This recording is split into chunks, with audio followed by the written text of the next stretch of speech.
Today now, since we have done the Planck's constant and the Rydberg's constant in the previous class, we will now do de Broglie relationship and the Heisenberg's uncertainty principle in this class now.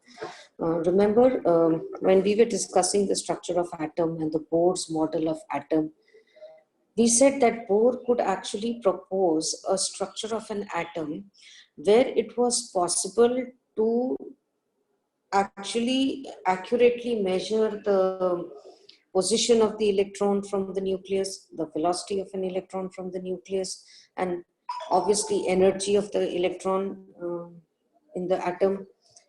So all these things could be exactly calculated by using certain formulas that we had that we had derived also in the class to find out these values. However, it was around all this was happening, and around the same time, there were other scientists also, or other physicists and people working on it. And it was de Broglie in 1924 who came up with a very important relationship. And Heisenberg in 1927 came up with another important principle, whereby which the present day wave mechanical model is the one that we talk about. Okay, as the structure of an atom. So let's go to de Broglie relationship, and for that I'll have to use the whiteboard. So here we go. See now, in this case, if you look at the de Broglie relationship, if you study the de Broglie relationship, remember the de Broglie relationship, all right, is actually talking about the wave nature and the particle nature. What he said, or what was understood at that time, was that when we are talking about any particle as small as that of an electron, all right, and it is traversing its path around the nucleus in its orbit, then it is likely to have some wave-like nature. All right, now from where did this concept come? So he took the two energy equations. So he started off with by taking the two energy equations, and the two energy equations were E is equal to mc square, also, all right, and E is equal to h nu. So you see, this is in connection with the wave nature. This is in connection with the particle nature. And if we are talking about the same amount of energy that is being given out, then we can write this as mc square is equal to h nu. Fine. Okay. Simple. Now, this I can also write as mc square is equal to h c by lambda. Why will we write c by lambda?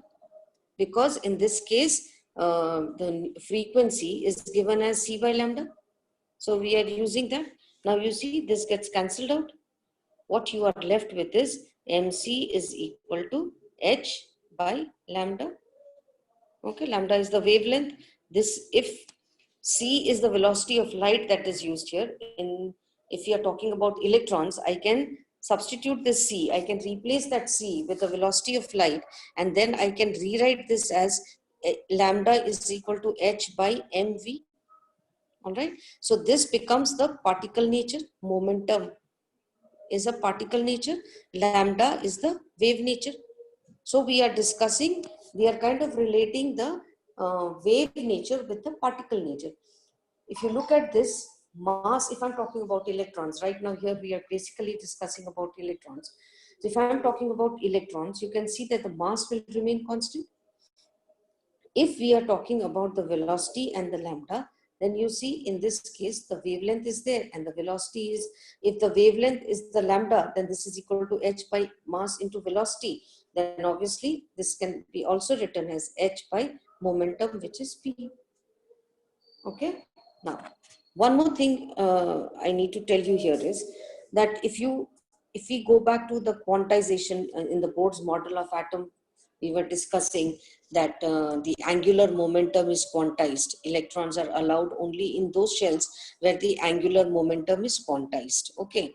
And if I'm talking about an electron which is moving around the nucleus and it is traversing a wave-like path, okay, if it is traversing a wave-like path, then try to understand that these waves that are there, if this is the, if I'm going from crest, this is the wave I'm talking about, okay. So if I'm talking about this distance, this should be having a whole number multiple of going around the nucleus, otherwise it's going to clash. Okay, so meaning to say that in this case, I can write this as that 2 pi r, that is, I'm talking about the circumference. Circumference will equal to, let me clear this out first. That is 2 pi r should equal to n lambda. This is what I'm trying to tell you, that 2 pi r, that is the circumference, should equal to n lambda, that is a whole number multiple of the wavelength. If it is not one full wave, if it is, in fractions, then the waves will kind of cross each other. All right, they will not be in sync with each other. So that is why this is what we are writing, that 2 pi r is equal to n lambda. Substituting the value of lambda here, I can write 2 pi r is equal to n. All right, if this is lambda, then I can substitute the value of lambda and write h by mv. I can do this, correct? Now, what you can do is you can just rewrite this in this form, that is mvr is equal to nh by 2 pi. This is what we were talking about in the beginning, that the angular momentum is quantized. That means it is a whole number multiple of h by 2 pi. So we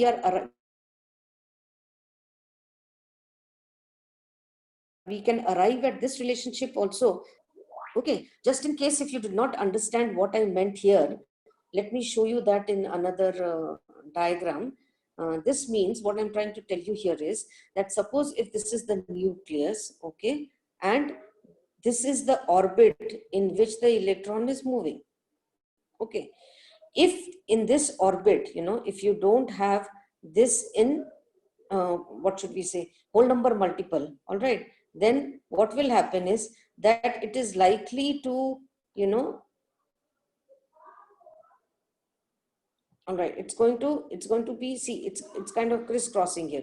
So if I count the numbers, it's 1 here, 1, then 2 here, then 3 here, then 4 here, then it comes to 5 here. But you see here, it is kind of crossing like this. If it was a whole number, then it would have smoothly moved into that transition. It would have smoothly moved into that transition. Now I could have connected this here like this. Just 1 second. Okay, let me do this again. So 1, 2, 3, 4, and 5. Now see, if I'm talking about this, then crest to crest, if I take, maybe let us say I'm taking from here. So 1, it will become a whole number multiple then. So in this case, again, this is going wrong. All right, so this is what I'm trying to tell you. So this is 1, 1, okay, from here to here 1, then from here to here 2, then here to here 3, then here to here 4. So you see, it's complete, it's in sync. This is what I'm trying to tell, that why the circumference, that is 2 pi r, should be a whole number multiple of lambda. Lambda is this, what I'm talking about, it's the wavelength, that is from here to here. So how many times this is going to occur, that is what it is trying to tell us. Okay, so that was about it. Now, this is all you need to know about the de Broglie's relationship. And like we said in the previous videos, that the value of Planck's constant is always used in most of these equations. And you see that the value of Planck's constant is also used then. This value of n is actually related to the principal quantum number. It gives you the idea of the principal quantum number, the shell number. This is where it starts from. Okay, the value of n. So this was about the de Broglie relationship. Now let's come to the Heisenberg's uncertainty principle. Now this is another very new concept that has been introduced. Okay. Now what is this Heisenberg's uncertainty principle? Heisenberg's uncertainty principle. See children, when you are trying to view an particle like electron under a microscope, all right, you are less likely to actually see the position and the velocity of the electron accurately simultaneously, meaning simultaneously you will not be able to measure its velocity and record its position when you are trying to see a small particle like an electron. Okay, now in the case of Heisenberg's uncertainty principle, he came to the derivation, or this was somewhere in 1927. He said the difference in the position, okay, into the difference in the momentum, all right, of an electron when you're trying to see is equal to or greater than h by 4 pi. This is the mathematical statement of the Heisenberg's uncertainty principle. He says that simultaneously you cannot measure with accuracy the position and the velocity of an electron accurately. If the velocity, if the discrepancy, or if the difference in the position of the electron, all right, is high, then the difference in its momentum will be less. Meaning if one is measured with the more accuracy, the other one will always be with the less accuracy. All right. Now this can also be written as, that is the form in which it is usually written as also, this into velocity is greater than or equal to h by 4 pi m. All right. If we are talking in terms of electron, this mass has a constant value. All right. For an electron, you know the mass. So the difference will be only in its velocity.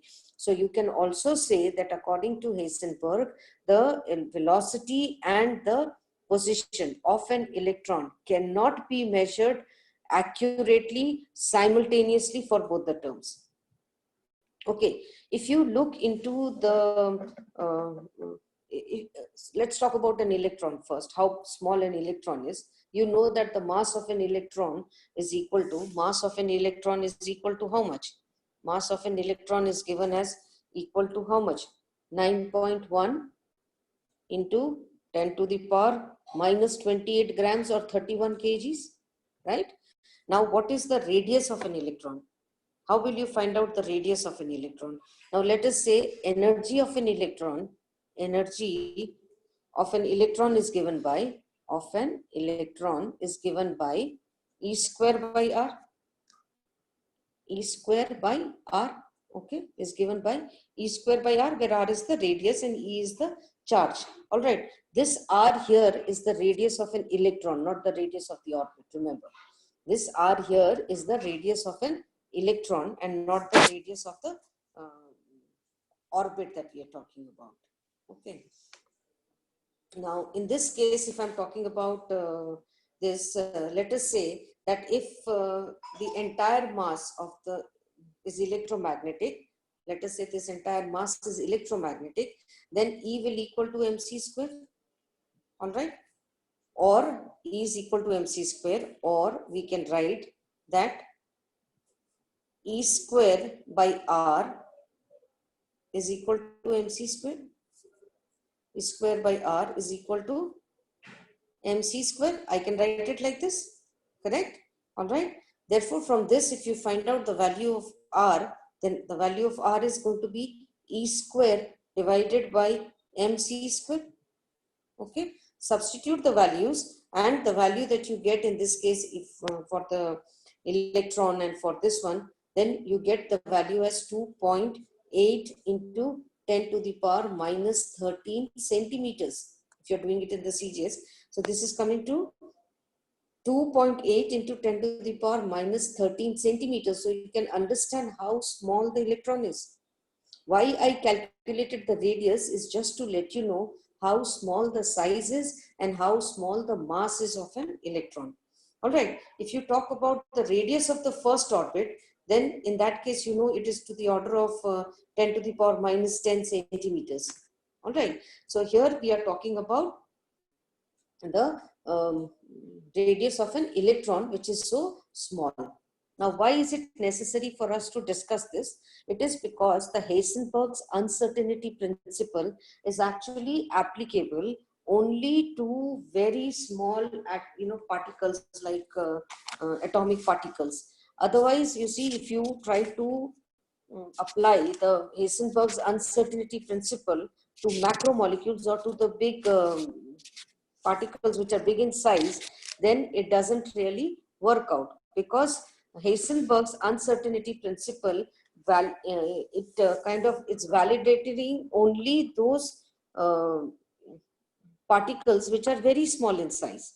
All right. If you just talk about, let us take an example, I think only then it will be easy for you to understand this. Let us say, okay, to understand the concept of using the Heisenberg's uncertainty principle. Okay, now listen to the question. Suppose we have a cricket ball, all right? Suppose we have a cricket ball, which usually you get in the questions also. So let us say we have a cricket ball, all right, which is of 200 grams. I'm just assuming, all right, it's 200 grams. And its velocity, mass is 200 grams. And its velocity, it is flying, it is flying across a field. And let us say its velocity is 10 meters per second. Okay, velocity is 10 meters per second. Now, if you look into this, then you can find out the momentum of this. So the momentum of the ball, why I am doing this numerical is to explain how you're going to use the Heisenberg's uncertainty principle. So momentum of the ball, of the cricket ball that is going across the field, all right, will equal to 200. This is grams. So let me convert this also into centimeters. So it will be 200 into, I hope it will fit in here. 200 into 1000 it will be, because this I'm converting. So it will be 1000. All right. And so this is same as writing 2 into 10 to the power 5. All right. In CGS system. Now, let us say the uncertainty. What we mean by saying uncertainty is that if this is the momentum that we are measuring, and if the error is within 0.1%, minimum error we are taking, okay, we are taking minimum error. If it is within 0.1%, that means the plus minus, okay, 0.1 if we are taking, let us say to a certain, let us say it is 0.1%, let me write it like this, 0.1% of the momentum P will be given as what? If I'm taking 0.1% of the momentum, it is understood it will not exceed, all right, it will not exceed, that is 2 into 10 to the power 5 divided by, this is, since I'm taking 0.1%, it will be 1 by 1000, therefore it's going to be 10 to the power 3, or I can write 1000 straight away. All right. So when I'm writing this 1000 here, that means it is equal to 2 into 10 to the power 2. That is the uncertainty in with respect to the position, or with respect to the momentum, it will not exceed more than this. All right. In that case, what will be the uncertainty in respect to its position? All right. Since we are using this formula, delta x, or the relationship is written like this, is greater than or equal to, we are writing h by 4 pi. All right. Actually, in many books, you will find that this 4 pi is also not given, only the Planck's constant is used. All right. So since we know this value now, this value we know, then the uncertainty in the position, delta x stands for the uncertainty in position, then this one will be greater than or equal to, you can write this as, all right, h by, you can write it as 4 pi if you wish to here, into 1 by that delta p will be there. That is, the uncertainty is 2 into 10 to the power 2. All right. When you calculate the value for this, it will come to the order of something around, if this is 4, 6, this is value of H is 6.626 into 10 to the power, if I'm taking this as minus 27, should be taken as minus 27, divided by 4 pi, if I'm taking 4 into 3.14, and then I am also multiplying by 2 into 10 to the power 2, then the value will come somewhere around in the order of 10 to the power minus 29. All right, after solving this, whatever value you get, this one will be coming to the order of 10 to the power minus 29 centimeters, which is quite insignificant. We can easily ignore. So for a certain substance, or for a certain particle like a cricket ball, which is a huge one and the mass is high, its momentum is high, for that the wave-like nature is absolutely kind of very little. So its position is insignificant. The difference in its position is highly insignificant. Once again, let me explain. Suppose if you're taking this cricket ball, which is flying across a field, and its uncertainty in its momentum that you are seeing, you don't need a microscope for this. When you are seeing the uncertainty in its position, let us say the uncertainty that you are viewing is only 0.1%. All right. Then in that case, what will be the uncertainty in its position? So the uncertainty in its position as calculated by the formula comes into the order of 10 to the power minus 29 centimeters, which is absolutely insignificant. So for big particles, for macromolecules, not molecules, we can say particles, we can understand that the uncertainty in the position, and that is the Heisenberg's uncertainty principle, does not really have any importance in these macroscopic bodies. It becomes kind of irrelevant in the macroscopic bodies. But if we take microscopic particles like an electron, all right, let us say we take an electron which is moving in an atom, and its velocity, let me write the electron first. We'll take an electron. Okay. So if I'm talking about an electron, we are going to take an electron in the next example. And if its velocity in the atom, in whichever shell it is moving, is 2 into 10 to the power 8. All right. It is 2 into 10 to the power 8 centimeters per second. Okay. And its momentum, obviously in this case, its momentum will be equal to its mass, that is 9.1 into 10 to the power minus, I'm writing this, mass into velocity. Okay, this is mass into velocities. For some of you, you may not know why I'm writing this P here. So this is 10 to the power 9 into 10 to the power minus 28 grams it will be. Okay, and its velocity is into 2 into 10 to the power 8. Okay, so this equals to 18 into 10 to the power 18 into 10 to the power minus 20. So this is the momentum that we are talking about. All right, and let us say in this case you take the the delta p value, that is the difference in its momentum, that is the inaccuracy in its momentum. Okay, as high as 1%. If you're taking this as high as 1%, then in this case delta p, that is for this one, will equal to how much? 1% of 18 into 10 to the power minus 20 divided by, since it is 1%, obviously it is going to be divided by 10 to the power 2, or it's going to be 100, whereby which it will come to 18 into 10 to the power minus 18. This is what it should come to. Okay.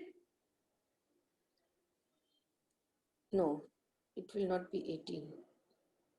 Okay. It should come to 21, 18, 1%. No. So 1 by 100. So that is 1 by 100. So it will come to as good as 21. This is, I made a mistake here. Okay. This is going to be 21. Okay, as high as this is coming to 10 to the power minus 20, 18, because we are taking 18 and not 1.8. So it is coming to 18 into 10 to the power minus 21. Therefore, the delta x, that is the uncertainty in its position, will equal to what then?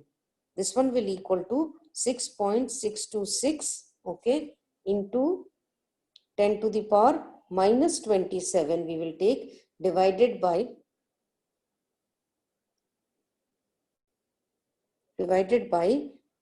this is going to be 1.8 into 10 to the power minus 21.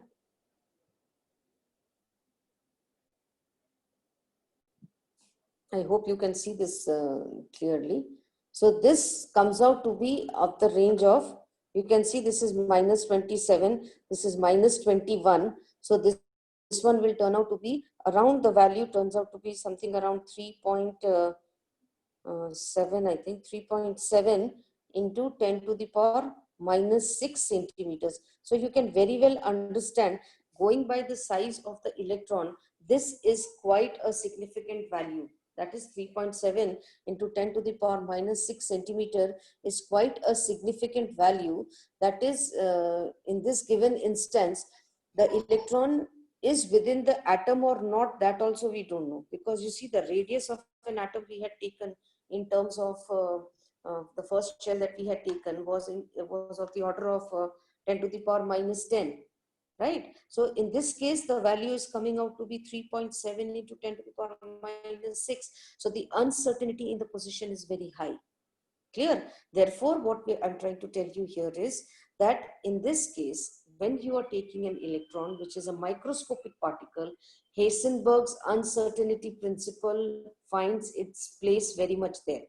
All right, it is applicable there. But when it comes to macroscopic bodies, the uncertainty in the position or the uncertainty in its momentum is not significant. And therefore, for macroscopic bodies, we are not applying that. Basically, the Heisenberg's uncertainty principle, which tells you that the inaccuracy in its position multiplied by its inaccuracy in its momentum is greater than or equal to h by 4 pi. So based on that, this numerical we have done, and we have understood that microscopic particles, the uncertainty in the position is quite high. Now, let us look at it with another point of view.